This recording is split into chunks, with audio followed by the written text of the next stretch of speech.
The cold IV fluid coursed through my veins like a frigid stream of reality.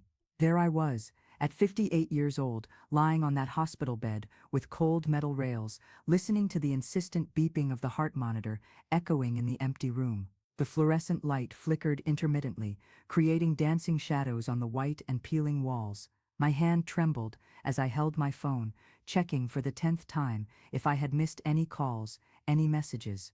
Nothing. The digital silence was deafening. Outside, the city pulsed with life.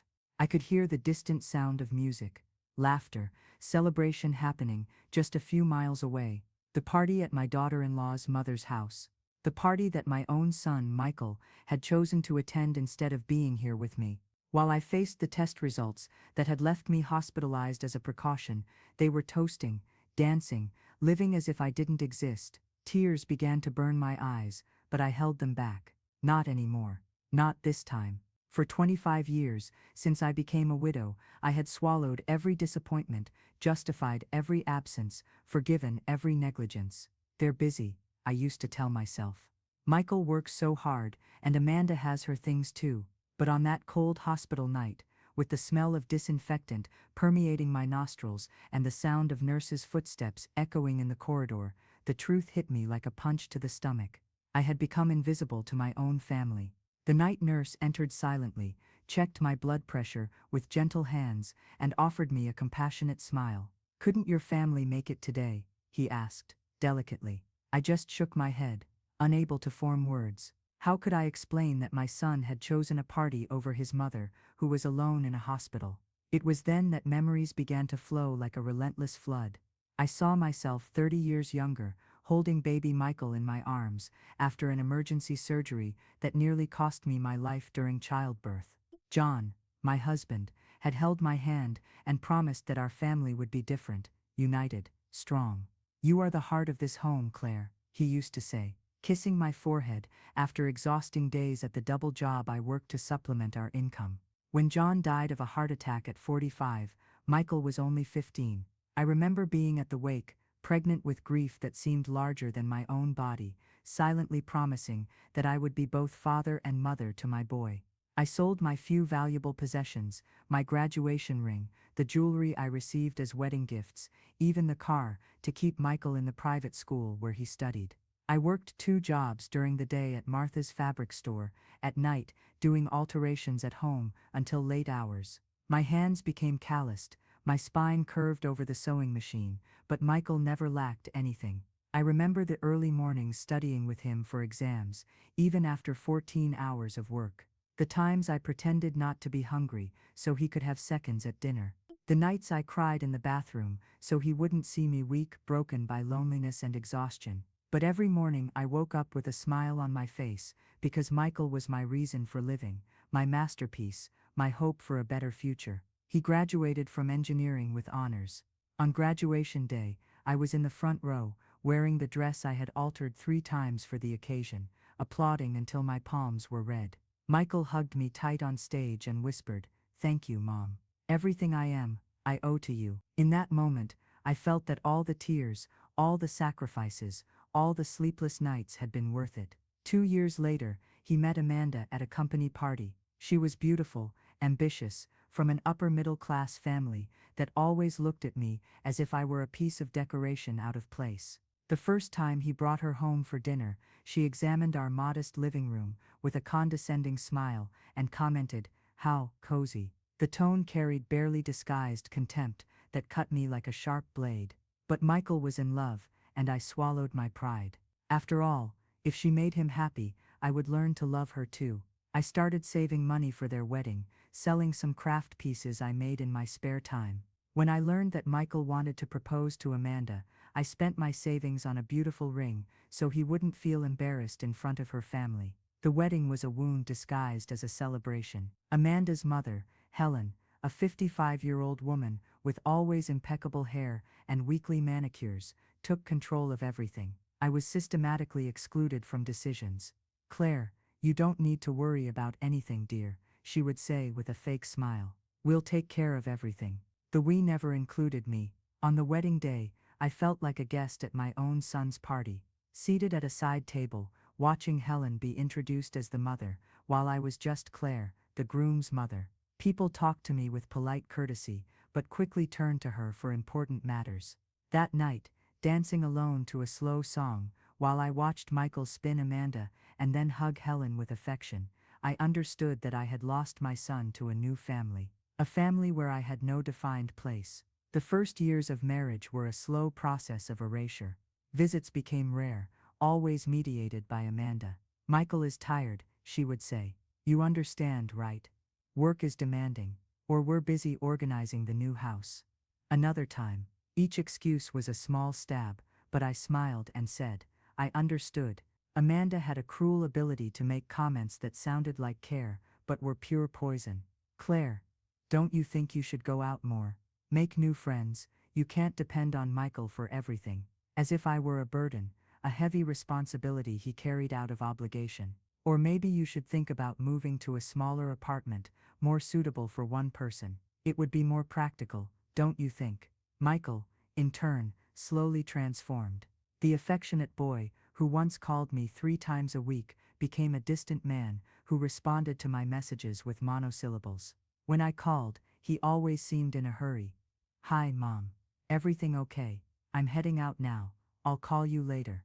The later almost never came. Helen, Amanda's mother, became the main maternal figure in my son's life. She was invited to all Sunday lunches, gave opinions on important decisions, was consulted about decorating the new house.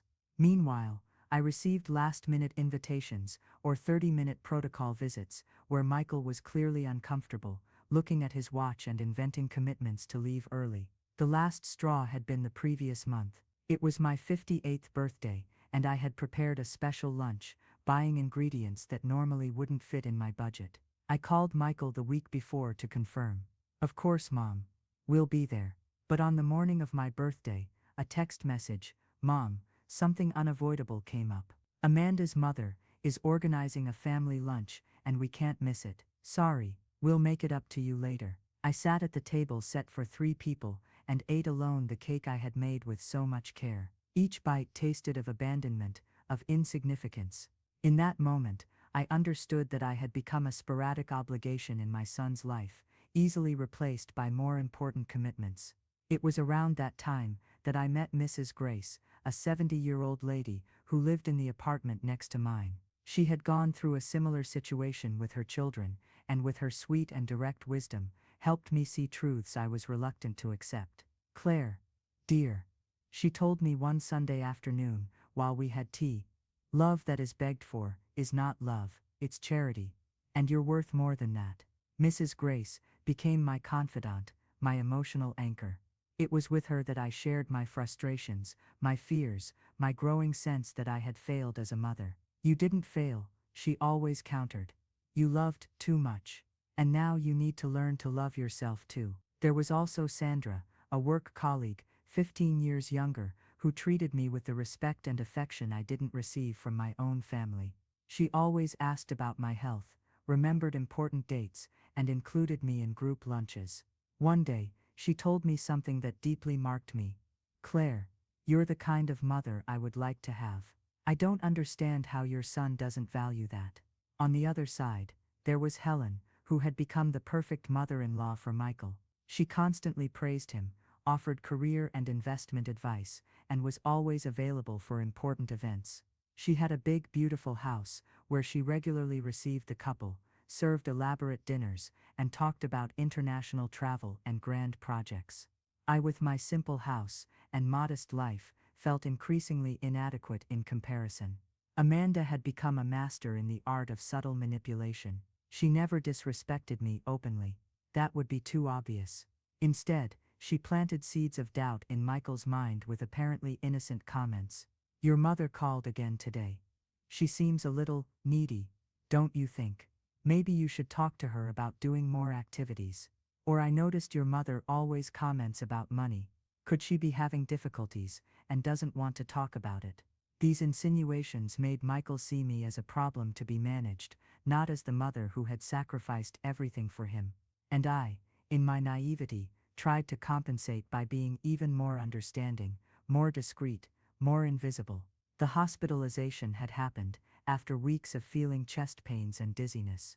Initially, I tried to ignore the symptoms, as I always did with my problems. But when I fainted at the supermarket, the paramedics brought me here. The tests indicated severe stress and uncontrolled high blood pressure. Nothing serious, but requiring observation. I called Michael as soon as I arrived at the hospital. He seemed genuinely worried on the phone. "Mom, do you need anything? Do you want me to come there?" My heart filled with hope. "If you can, son. I'm a little scared." He promised he would come as soon as he got off work. That was 6 hours ago. While I waited in the cold room, they were at Helen's party.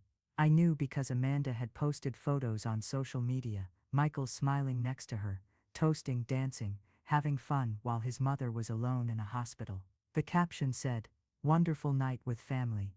Family. I wasn't part of it. If you too have ever felt invisible to those you love most, stay with me on this transformation journey. Subscribe to receive more stories like this, where we discover together the strength that exists within us, even in the darkest moments. It was at 2 a.m. that my life changed forever. I was finally falling asleep when I heard footsteps in the corridor, and a familiar voice whispering with a nurse. My heart raced. Michael had come. Finally he had come. But who entered through the door wasn't my son. It was Mrs. Grace, my neighbor, in her hospital robe, and carrying a small bag. "Grace, what are you doing here? How did you know that?" She approached my bed with a tired but determined smile. "Sandra called me. She found out through a friend who works at reception that you were hospitalized. I came as soon as I could." My tears began to fall uncontrollably. A 70-year-old neighbor had come to see me in the middle of the night, while my own son was at a party. "Grace, you didn't need to. It's cold, you might catch a cold." "Claire," she interrupted me, holding my hand firmly. "I need to tell you something. Something I discovered a few days ago that could change everything." She sat in the chair next to the bed and took a deep breath. "Do you remember Rita, my friend who works at the bank, where Michael got the financing for the new house?" I nodded, not understanding where she was going with this. Rita told me something that left me indignant. She shouldn't have spoken, but she was so revolted that she needed to vent to someone. Mrs. Grace paused, as if gathering courage. "Claire, Michael used your name as a guarantor on the house financing." I felt the world spin around me. "What do you mean? He never asked me for that." "Exactly. He forged your signature." Rita recognized the irregularity in the documentation, but since she knew you both, she ended up approving it. She said she felt guilty about it afterward. The revelation fell on me like a bucket of cold water. My son had used my name, my integrity, without my permission. I was a guarantor for a debt of almost $500,000 without even knowing it. "There's more," continued Mrs. Grace. "Rita said that when Michael was signing the papers, Amanda made sure to comment that you would never know anything about it. That it was better that way, because you would only create unnecessary problems." Every word was like a stab in the chest. My son had not only deceived me, he had actively conspired to keep me ignorant about something that compromised my financial future. "Why didn't you tell me before?" I asked. "Because I hoped Michael would come tell you the truth. I gave him time. But after today, seeing you here alone while he's at a party, I couldn't stay quiet anymore." We spent the rest of the early morning talking. Mrs. Grace told me other things she had observed, but never commented on how Amanda spoke about me disparagingly on friends' social media, how Michael dodged when someone asked about me, how they deliberately excluded me from family photos they posted. "Claire, you need to understand that it's not your fault. You did everything right. The problem is with them." When the sun rose, I was no longer the same woman. The revelation about the guarantor had broken the last illusion I maintained about my son. It wasn't just negligence or lack of time, it was deliberate disrespect, conscious manipulation. During the next 2 days in the hospital, my mind worked intensively. I searched the internet for information about document fraud, consulted a lawyer by phone, understood my rights. For the first time in years, I felt a flame ignite inside me, not destructive anger, but recovered dignity. Michael appeared at the hospital on Monday afternoon, with a bouquet of expensive flowers and a contrite smile. "Sorry, Mom. The weekend was crazy. How are you?" I looked at him for a long moment. My son, the man I had raised with so much love and sacrifice, was there pretending concern after abandoning me alone during the entire weekend. Michael, I need to talk to you about the house financing. The color drained from his face. What? What financing? The one where you used my name as guarantor without my permission. The silence that followed was deafening. Michael began to stutter, to explain himself, to minimize, but I was no longer interested in hearing excuses. You forged my signature, Michael. You made me a guarantor for a $500,000 debt without my knowledge. That's a crime, Mom. I was going to tell you. It's just that, when you were evicted and I received the bill, or when I died, and you discovered that my inheritance was compromised. Tears began to roll down his face, but they weren't tears of genuine remorse. They were tears of someone who had been caught red-handed. Amanda said it was better this way, that you would worry unnecessarily. Amanda told you to forge my signature, and you thought that was right. Michael couldn't answer. The truth was written all over his face. He had used me, disrespected me, made me an involuntary accomplice to his financial irresponsibility. Mom, you're not going to report me, are you? We're family.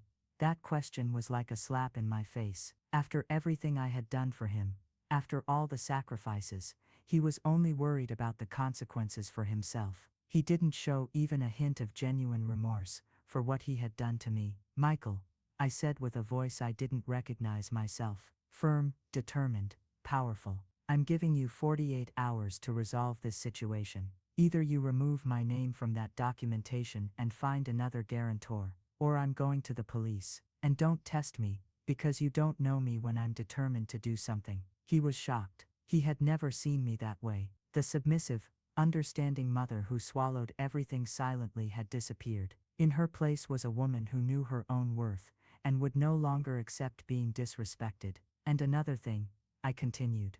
I don't want any more courtesy visits, obligation calls, or guilt gifts. When you want to see me, let it be because you genuinely miss me, not because it's what's expected of a good son. Michael left the hospital stunned. I could see him through the window glass, walking slowly through the parking lot, probably calling Amanda to tell her about our conversation. On Wednesday, I received the corrected documentation. My name had been removed from the financing. One of Michael's lawyers had taken over as temporary guarantor while they looked for a definitive solution. Along with the papers, there was a letter. Mom, I apologize for what I did. I know I acted wrong, and that I hurt you deeply. I need time to understand how I got to this point. I hope that one day you can forgive me. With love, Michael. I put the letter in a drawer. Maybe one day I would reread it with different eyes. But at that moment, I needed to take care of myself. The following months were of reconstruction. I sought psychological help to understand the behavioral patterns that led me to accept so much disrespect. I discovered that I had confused love with self-annulment,